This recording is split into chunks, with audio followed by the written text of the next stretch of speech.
Yes students so ਆਪਾਂ ਇਲੈਕਟ੍ਰੋਪੋਜ਼ਿਟਿਵ radical ਬਾਰੇ discuss ਕਰਦੇ ਸੀ ਤਾਂ ਇੱਕ ਟੈਟਰਾਵੈਲੈਂਟ ਰੈਡੀਕਲ ਵੀ ਹੈ ਜਿਸ ਤਰ੍ਹਾਂ ਕਾਰਬਨ ਇਹਦੇ ਤੇ ਜਿਹੜਾ ਚਾਰਜ ਹੁੰਦਾ positive 4 so this is the list of electropositive radicals. ਇਸ ਤੋਂ ਬਾਅਦ ਆਪਾਂ ਜਿਹੜੇ ਰੈਡੀਕਲ ਦੀ ਲਿਸਟ ਬਣਾਉਣੀ ਹੈ ਉਹ ਹੈਗੇ ਸਾਡੇ ਕੋਲ ਲਿਸਟ ਆਫ ਇਲੈਕਟ੍ਰੋਨੈਗੇਟਿਵ ਰੈਡੀਕਲ। ਜਿਸ ਤਰ੍ਹਾਂ ਅਸੀਂ ਇਲੈਕਟ੍ਰੋਪੋਜ਼ਿਟਿਵ ਰੈਡੀਕਲ ਦੀ ਲਿਸਟ ਬਣਾਈ ਹੈ ਸੋ ਇਹਨਾਂ ਨੂੰ ਅਸੀਂ ਡਿਵਾਈਡ ਕੀਤਾ ਹੋਇਆ monovalent radical, bivalent radical, trivalent radical and again tetravalent radical. So monovalent radical electronegative radical ਜਿਨ੍ਹਾਂ ਤੇ ਚਾਰਜ ਹੋਵੇ -1। ਇਹ ਰੈਡੀਕਲ ਵੀ ਸਿੰਪਲ ਵੀ ਹੋ ਸਕਦੇ ਆ, ਸਾਡੇ ਕੋਲ ਕੰਪਲੈਕਸ ਵੀ ਹੋ ਸਕਦੇ ਆ। ਸੋ ਪਹਿਲੇ ਨੰਬਰ ਤੇ ਜਿਹੜਾ ਰੈਡੀਕਲ ਆਪਾਂ ਲਿਖਿਆ ਹੈ ਦੈਟ ਇਜ਼ ਹਾਈਡਰੋਜਨ ਤੇ ਜੇ ਤਾਂ -1 ਚਾਰਜ ਹੈ ਫਿਰ ਅਸੀਂ ਇਹਨਾਂ ਨੂੰ ਕਵਾਂਗੇ ਹਾਈਡਰਾਈਡ। ਫਲੋਰੀਨ ਸੋ ਫਲੋਰਾਈਡ, ਕਲੋਰਾਈਡ, ਇਹ ਤਿੰਨੋਂ ਜਿਹੜੇ ਰੈਡੀਕਲ ਹੈ ਸਿੰਪਲ ਰੈਡੀਕਲ ਹੈ ਔਰ ਨੈਗੇਟਿਵ ਰੈਡੀਕਲ ਜਿਹੜੇ ਆ ਉਹ ਕੰਪਲੈਕਸ ਵੀ ਹੋ ਸਕਦੇ ਆ। ਸੋ OH ਆਇਨ ਇਹਨਾਂ ਨੂੰ ਅਸੀਂ ਕਹਿੰਦੇ ਆ hydroxide ion, this is CN-1 cyanide ion, this is acetate ion, bicarbonate ion and bisulphate ion. Similarly ਅਸੀਂ ਬਾਈਵੈਲੈਂਟ ਰੈਡੀਕਲ ਦੀ ਲਿਸਟ ਜਿਹੜੀ ਹੈ oxide radical, sulphide radical, carbonate, sulphate, sulphite, trivalent radical, phosphate and phosphite. Tetravalent ਦੇ ਵਿੱਚ ਸਾਡੇ ਕੋਲ carbide ਲਿਖਿਆ ਹੋਇਆ।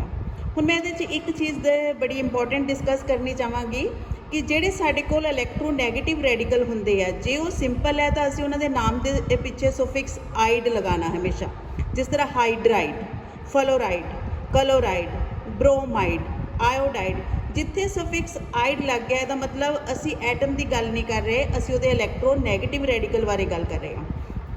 ਇਸੇ ਤਰ੍ਹਾਂ ਆ ਜਿਹੜੇ ਜਿੰਨੇ ਥੱਲੇ ਮੈਂ ਰੈਡੀਕਲ ਲਿਖੇ ਆ ਇਹ ਕੰਪਲੈਕਸ ਰੈਡੀਕਲ ਹੈ ਜਿਨ੍ਹਾਂ ਦੇ ਉੱਤੇ -1 ਚਾਰਜ ਹੁੰਦਾ। Hydroxide, cyanide, this is acetate radical. Then ਇਸੇ ਤਰ੍ਹਾਂ -2 ਦੇ ਵਿੱਚੋਂ O-2 oxide, S-2 sulphide radical ਹੈ ਜੀ ਸਾਡੇ ਕੋਲ। ਸੋ ਇਹ ਦੋਨੋਂ ਸਿੰਪਲ ਰੈਡੀਕਲ ਹੈ। ਕਾਰਬੋਨੇਟ, ਸਲਫੇਟ ਤੇ ਸਲਫਾਈਡ ਇਹ ਸਾਡੇ ਕੋਲ ਕੰਪਲੈਕਸ ਰੈਡੀਕਲ ਹੈ। ਇਹਨਾਂ ਦੇ ਵਿੱਚੋਂ ਮੈਂ ਹੁਣ ਥੋੜ੍ਹੀ ਜਿਹੀ ਇੰਪੋਰਟੈਂਟ ਚੀਜ਼ ਤੁਹਾਡੇ ਨਾਲ ਡਿਸਕਸ ਕਰਨਾ ਚਾਹੁੰਦੀ ਹਾਂ। ਜਿਸ ਤਰ੍ਹਾਂ ਰਾਜੇ ਮੇਰੇ ਕੋਲ ਆ ਕਾਰਬੋਨੇਟ ਰੈਡੀਕਲ ਹੈ। Carbonate radical formula CO3-2।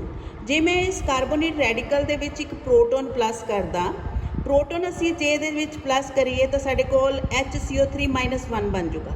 Proton ਦਾ ਮਤਲਬ ਇੱਕ ਹਾਈਡਰੋਜਨ ਆਇਨ। CO3-2 ਰੈਡੀਕਲ ਦੇ ਚਾਰਜ ਸੀਗਾ -2, ਇੱਕ ਪ੍ਰੋਟੋਨ ਐਡ ਕਰਤਾ ਜਿਹਦੇ ਤੇ ਚਾਰਜ ਹੈਗਾ +1 ਤਾਂ ਚਾਰਜ ਬੈਲੈਂਸ ਕਰਕੇ ਸਾਡੇ ਕੋਲ ਕਿੰਨਾ ਰਹਿ ਜਾਣਾ -1 ਪਲੱਸ -2 ਦੇ ਵਿੱਚੋਂ 1 ਘਟਾ ਦਿਓ ਤਾਂ ਸਾਡੇ ਕੋਲ -1 ਰਹਿ ਜਾਂਦਾ। ਸੋ ਇਹ ਰੈਡੀਕਲ ਨੂੰ ਅਸੀਂ ਕਾਰਬੋਨੇਟ ਨਹੀਂ ਪੜਾਂਗੇ, ਹੁਣ ਕੀ ਪੜਾਂਗੇ ਬਾਈਕਾਰਬੋਨੇਟ ਰੈਡੀਕਲ। ਸੋ ਬਾਈਕਾਰਬੋਨੇਟ ਜਿਹਦੇ ਨਾਲ ਇੱਕ ਪ੍ਰੋਟੋਨ ਪਲੱਸ ਹੋਵੇ, ਰਾਈਟ। ਔਰ ਜਦੋਂ ਅਸੀਂ ਕਿਸੇ ਵੀ ਰੈਡੀਕਲ ਦੇ ਵਿੱਚ ਇੱਕ ਪ੍ਰੋਟੋਨ ਪਲੱਸ ਕਰਨਾ ਹੈ ਤਾਂ ਉਹਦਾ ਚਾਰਜ ਜਿਹੜਾ ਹੈ ਉਹ ਪਹਿਲਿਆਂ ਦੇ ਨਾਲੋਂ ਘੱਟ ਜਾਣਾ। ਜਿੱਥੇ -2 ਹੈ ਤਾਂ ਇੱਥੇ ਕਿੰਨਾ ਰਹਿ ਗਿਆ -1। ਇਸੇ ਤਰ੍ਹਾਂ ਮੇਰੇ ਕੋਲ ਸਲਫੇਟ ਰੈਡੀਕਲ ਹੈ। ਸਲਫੇਟ ਰੈਡੀਕਲ ਇਹਦੇ 'ਚ ਇੱਕ ਪ੍ਰੋਟੋਨ ਪਲੱਸ ਕੀਤਾ, ਇਹ ਸਾਡੇ ਕੋਲ ਕੀ ਬਣ ਗਿਆ ਬਾਈਸਲਫੇਟ ਰੈਡੀਕਲ, ਰਾਈਟ। ਸੋ ਇਹਦਾ ਵੀ ਚਾਰਜ ਸਲਫੇਟ ਦਾ ਚਾਰਜ -2 ਸੀ, ਇਹਦਾ ਚਾਰਜ ਕੱਟ ਕੇ ਕਿੰਨਾ ਰਹਿ ਗਿਆ -1। ਔਰ ਇੱਕ ਮੈਂ ਇੱਥੇ ਹੋਰ ਇੰਪੋਰਟੈਂਟ ਚੀਜ਼ ਤੁਹਾਡੇ ਨਾਲ ਡਿਸਕਸ ਕਰਨੀ ਚਾਹਾਂਗੀ ਸਟੂਡੈਂਟਸ। ਜਿਸ ਤਰ੍ਹਾਂ ਮੈਂ ਇੱਥੇ ਸਲਫੇਟ ਰੈਡੀਕਲ ਲਿਖਿਆ ਲੇਕਿਨ ਜੇ ਸੇਮ ਹੀ ਐਲੀਮੈਂਟ ਦਾ ਰੈਡੀਕਲ ਹੈ ਪਰ ਇਹ ਇੱਥੇ ਆਕਸੀਜਨ ਇੱਕ ਘਟਾਤੀ ਤਾਂ ਅਸੀਂ ਇਹਨੂੰ ਸਲਫੇਟ ਨਹੀਂ ਕਵਾਂਗੇ, ਅਸੀਂ ਇਹਨੂੰ ਸਲਫਾਈਟ ਕਵਾਂਗੇ। ਇਹਨੂੰ ਸਲਫਾਈਟ ਵਰਡ ਅਸੀਂ ਇਹਦੇ ਵਾਸਤੇ ਕਿਉਂ ਯੂਜ਼ ਕੀਤਾ? ਸਲਫਾਈਟ ਵਰਡ ਬੇਟਾ ਅਸੀਂ ਇਹਦੇ ਵਾਸਤੇ ਤਾਂ ਯੂਜ਼ ਕੀਤਾ ਹੈ ਕਿਉਂਕਿ ਸਲਫੇਟ ਕੋਲ ਆਕਸੀਜਨ ਜ਼ਿਆਦਾ, ਸਲਫਾਈਟ ਕੋਲ ਆਕਸੀਜਨ ਘੱਟ ਹੈ। ਜਦੋਂ ਇੱਦਾਂ ਦਾ ਕੋਈ ਕੰਪਲੈਕਸ ਰੈਡੀਕਲ ਹੋਵੇ ਜਿਨ੍ਹਾਂ ਦੇ ਵਿੱਚ ਸਿਰਫ ਆਕਸੀਜਨ ਦਾ ਨੰਬਰ ਅਲੱਗ ਹੋਵੇ ਤਾਂ ਉੱਦਾਂ ਦੇ ਰੈਡੀਕਲ ਦੇ ਵਿੱਚ ਜਿਹੜੇ ਰੈਡੀਕਲ ਕੋਲ ਆਕਸੀਜਨ ਜ਼ਿਆਦਾ ਹੈ ਅਸੀਂ ਉਹਨਾਂ ਦੇ ਨਾਮ ਦੇ ਪਿੱਛੇ ਸਫਿਕਸ 8 ਲਗਾਉਣਾ ਹੈ, ਜਿਹਦੇ ਕੋਲ ਆਕਸੀਜਨ ਘੱਟ ਹੈ ਅਸੀਂ ਉਹਨਾਂ ਦੇ ਨਾਮ ਪਿੱਛੇ ਸੁਫਿਕਸ 8 ਲਗਾਉਣਾ ਹੈ। ਸੋ ਇਹ ਸਾਡੇ ਕੋਲ ਕੰਪਲੈਕਸ ਰੈਡੀਕਲ ਦੇ ਕੇਸ ਦੇ ਵਿੱਚ ਤੁਸੀਂ ਇਹ ਗੱਲ ਯਾਦ ਰੱਖਣੀ ਹੈ। ਜਿਸ ਤਰ੍ਹਾਂ ਕਾਰਬੋਨੇਟ, ਬਾਈਕਾਰਬੋਨੇਟ, ਸਲਫੇਟ, ਬਾਈਸਲਫੇਟ। ਇਸੇ ਤਰ੍ਹਾਂ ਸਲਫਾਈਡ, ਬਾਈਸਲਫਾਈਡ ਵੀ ਹੋ ਸਕਦਾ ਹੈ। ਸੋ ਸਲਫਾਈਡ ਦਿਸ ਵਨ 8 ਤੇ 8 ਦੇ ਵਿੱਚ ਫਰਕ ਕੀ ਹੈ? ਇਹਦੇ ਕੋਲ ਆਕਸੀਜਨ ਜ਼ਿਆਦਾ, ਇਹਦੇ ਕੋਲ ਆਕਸੀਜਨ ਘੱਟ। ਇਸੇ ਤਰ੍ਹਾਂ ਆ ਵੀ ਐਗਜ਼ਾਮਪਲ ਸਾਡੇ ਕੋਲ ਫਾਸਫੇਟ ਐਂਡ ਫਾਸਫਾਈਡ। ਡਿਫਰੈਂਸ ਇਹਨਾਂ ਦੇ ਵਿੱਚ ਕੀ ਹੈ? ਸਾਡੇ ਕੋਲ ਜਿਹੜਾ ਸਾਡੇ ਕੋਲ ਰਾਜੇ ਫਾਸਫੇਟ ਹੈ ਉਹਦੇ ਵਿੱਚ ਚਾਰਜ ਕਿੰਨਾ ਹੈ -3। ਫਾਸਫਾਈਡ ਦੇ ਵਿੱਚ ਚਾਰਜ ਸੇਮ ਹੈ -3 ਪਰ ਇੱਥੇ ਆਕਸੀਜਨ 4 ਹੈ, ਇੱਥੇ ਆਕਸੀਜਨ 3।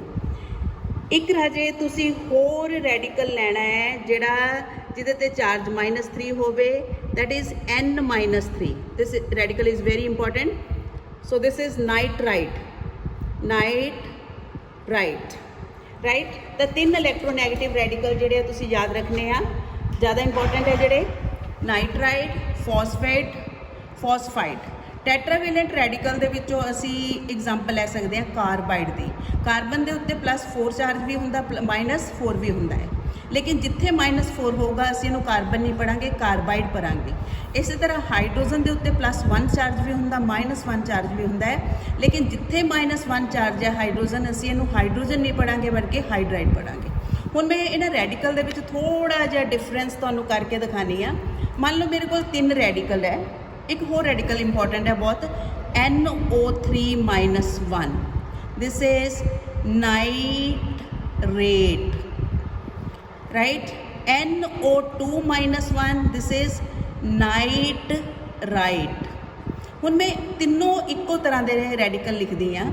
1 is nitrite, ਇਹਦੇ ਪਿੱਛੇ ਸਫਿਕਸ ਕੀ ਆ, ਆਈਡ। ਦੈਨ ਨਾਈਟਰੇਟ, ਇਹਦੇ ਪਿੱਛੇ ਸਫਿਕਸ ਕੀ ਆ, 8। ਸਿਮਿਲਰਲੀ ਨਾਈਟਰਾਈਟ, ਇਹਦੇ ਪਿੱਛੇ ਸਫਿਕਸ ਕੀ ਆ, ਆਈਡ। ਜਦੋਂ ਅਸੀਂ ਆਈਡ ਵਰਡ ਯੂਜ਼ ਕੀਤਾ, ਮੈਂ ਤੁਹਾਨੂੰ ਪਹਿਲਾਂ ਹੀ ਦੱਸਿਆ ਕਿ ਜਦੋਂ ਸਿੰਪਲ ਨੈਗੇਟਿਵ ਰੈਡੀਕਲ ਲਿਖਣਾ ਹੈ ਤਾਂ ਉਹਦੇ ਨਾਮ ਪਿੱਛੇ ਹਮੇਸ਼ਾ ਸਫਿਕਸ ਆਈਡ ਲਗਾਉਣਾ ਹੈ। ਇਹਦਾ ਮਤਲਬ ਨਾਈਟਰਾਈਡ ਹੈ, ਅਸੀਂ ਕਿਹਦੇ ਬਾਰੇ ਗੱਲ ਕਰ ਰਹੇ ਹਾਂ, N-3 ਬਾਰੇ। ਨਾਈਟਰੇਟ ਹੈ, ਨਾਈਟਰੇਟ ਮਤਲਬ ਨਾਈਟਰੇਟ ਤੇ ਨਾਈਟਰਾਈਟ। ਨਾਈਟਰੇਟ ਦਾ ਫਾਰਮੂਲਾ NO3 ਆ, -1। ਇਹਦਾ ਮਤਲਬ ਨਾਈਟਰੇਟ ਦੇ ਵਿੱਚ ਆਕਸੀਜਨ ਜ਼ਿਆਦਾ ਹੋਊਗੀ। ਸੋ ਮੈਂ ਪਹਿਲਾਂ ਵੀ ਦੱਸਿਆ ਜਿਹਦੇ ਕੋਲ ਆਕਸੀਜਨ ਜ਼ਿਆਦਾ ਉਹਦੇ ਨਾਮ ਪਿੱਛੇ 8 ਲਗਾਉਣਾ। So this is nitrate.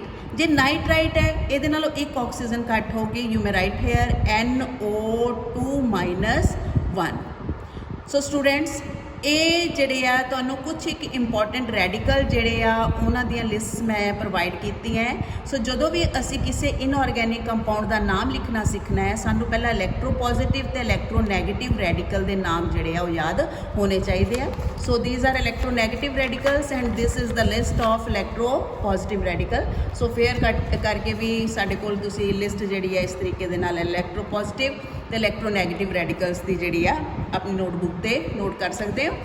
ਸੋ ਇਸ ਤਰੀਕੇ ਦੇ ਨਾਲ ਜਦੋਂ ਅਸੀਂ ਇਲੈਕਟ੍ਰੋਪੋਜ਼ਿਟਿਵ ਤੇ ਇਲੈਕਟ੍ਰੋਨੈਗੇਟਿਵ ਰੈਡੀਕਲ ਜਿਹੜੇ ਉਹ ਯਾਦ ਕਰ ਲਏ ਆ, ਇਸ ਤੋਂ ਬਾਅਦ ਆਪਾਂ ਕੈਮੀਕਲ ਫਾਰਮੂਲਾ ਲਿਖਣਾ ਸਿੱਖਾਂਗੇ। Thank you students.